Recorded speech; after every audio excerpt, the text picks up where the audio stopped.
Estamos de vuelta aquí en Vía Pública y nos preocupa Brasil particularmente. Vive días turbulentos. No nos referimos exactamente a lo que ocurre con la pandemia, que sabemos que está con cifras récord de muertes diarias y no se ve tampoco mucho horizonte, porque no se ve un mandatario que esté tomando las medidas correctivas al drama que vive hoy su país. Nos referimos puntualmente a una derivada de esto, sin duda, pero es una derivada peligrosa, difícil. Tiene que ver con una crisis entre el gobierno de Jair Bolsonaro y las cúpulas de las Fuerzas Armadas de ese país. Particularmente difícil porque Bolsonaro viene de ahí. La mitad aproximadamente, un poco menos de la mitad del gabinete de Bolsonaro, que lo acaba de cambiar el lunes, proviene del mundo militar también. O sea, hay códigos y lenguajes comunes, sin embargo, hay miradas distintas a cómo debe hacerlo.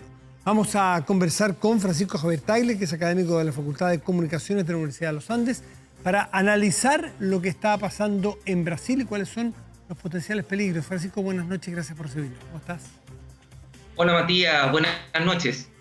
Bueno, a ver, para ir descartando de lo más grave a lo menos, ¿hay peligro o hubo peligro en algún momento de golpe, por ejemplo? Porque algunos hablaban que cuando sacaron al ministro de Defensa, ayer se reunían los tres comandantes en jefe de las ramas que se iban a reunir con el ministro saliente y algunos lo vieron como un acto de rebeldía. ¿Hay algo de eso?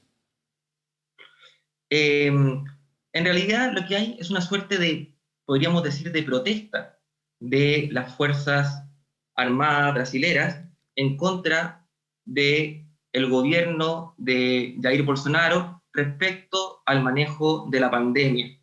Quizás las posibilidades de un posible golpe de Estado, a mi parecer, son bastante escasas, pero sin embargo esto es una demostración, ¿no es cierto?, con la salida del ministro Fernando Azevedo de Silva del Ministerio de Defensa y la renuncia de los tres comandantes en jefes de las tres ramas de las Fuerzas Armadas, es una suerte de, podríamos decir, de crítica al manejo de la pandemia.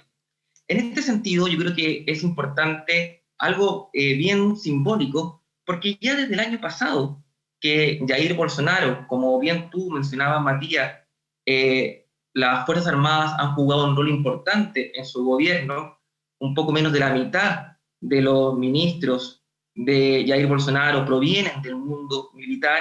Recordemos también que Jair Bolsonaro también es un ex militar. Claro. Sin embargo, ya desde el año pasado, Bolsonaro había mostrado ciertos desacuerdos con las cúpulas militares respecto al manejo de la pandemia. Por ejemplo, el comandante en jefe del ejército, el general Puyol, había sido crítico del manejo de Bolsonaro de la pandemia. En ese sentido, hay algo muy simbólico. El año pasado, cuando Bolsonaro se acerca a saludar al general Puyol y a estrecharle la mano, el general no le estrecha la mano, sino que le pasa que lo saluda con el codo, es decir, en sintonía, ¿no es cierto?, con la pandemia del COVID. Claro.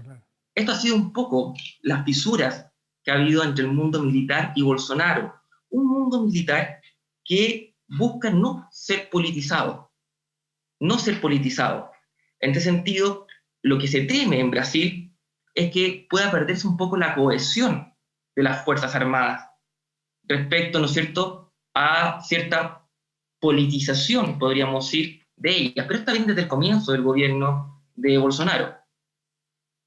Ahora, Francisco, leía algunos artículos esta tarde que hay una frase de Bolsonaro respecto de la forma en cómo se lleva adelante el tratamiento contra la pandemia, formas que hablaban del estilo Bolsonaro respecto de las Fuerzas Armadas y lo que les molestaba. Me voy a hacer cargo de esa frase. Decía, mi ejército no va a ayudar a cerrar las playas y las escuelas. No necesariamente su problema era con el fondo de la medida de si había que cerrar playas o escuelas. Es que Bolsonaro a veces siente y trata al ejército como si fuese un ejército que estuviera a su antojo y a su mando.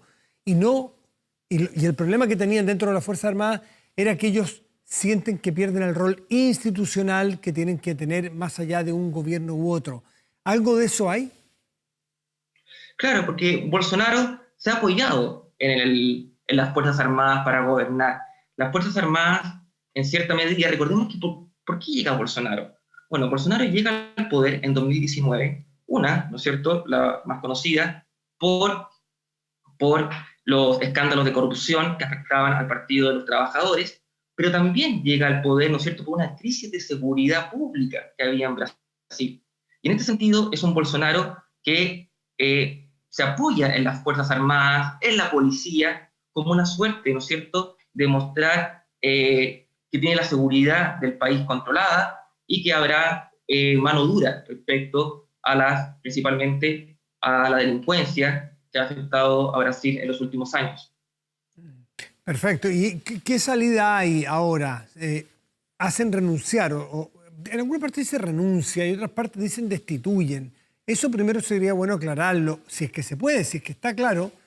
¿Y qué viene ahora? ¿Queda un gobierno, quedan las Fuerzas Armadas entonces con jefes o con líderes en cada una de sus ramas que son mucho más obedientes y menos rebeldes al poder político?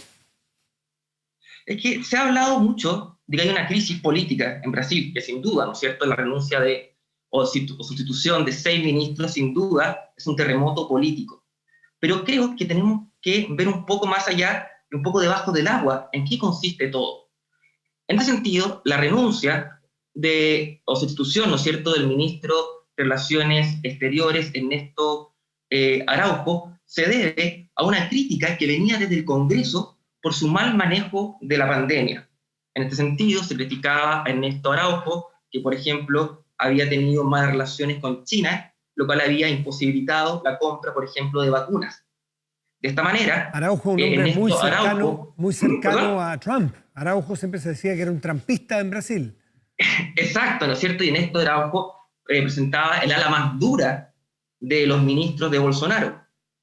Hasta incluso, ¿no es cierto?, él no era un convencido o era muy crítico de la pandemia.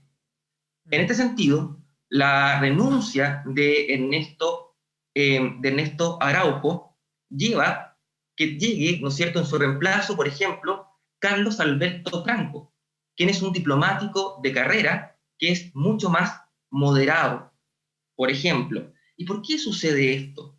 Porque el Congreso, donde Bolsonaro tiene mayoría en ambas cámaras, si bien su partido social liberal tiene mayoría o es el partido con mayores escaños en la Cámara de Diputados y asimismo cuenta con el apoyo de distintos partidos políticos, eso en la Cámara de Diputados, lo mismo ocurre en el Senado. Esto hace que las críticas que hoy está recibiendo Bolsonaro desde el Congreso sea desde los partidos políticos y de aquellos parlamentarios que lo han apoyado todo este tiempo. Recordemos que estas instituciones vienen también por una suerte de críticas que han emergido desde el Congreso brasilero. Y es por eso que Bolsonaro, y esto es lo que se presume, que estos cambios de ministerios tienen que ver también, y aquí agrego una nueva arista a lo que estamos conversando, Matías, la irrupción de Lula, claro, donde Bolsonaro estaría buscando con estos cambios también llegar al centro brasilero, al centro político brasilero, que en los últimos meses y por el mal manejo de la pandemia lo ha ido perdiendo.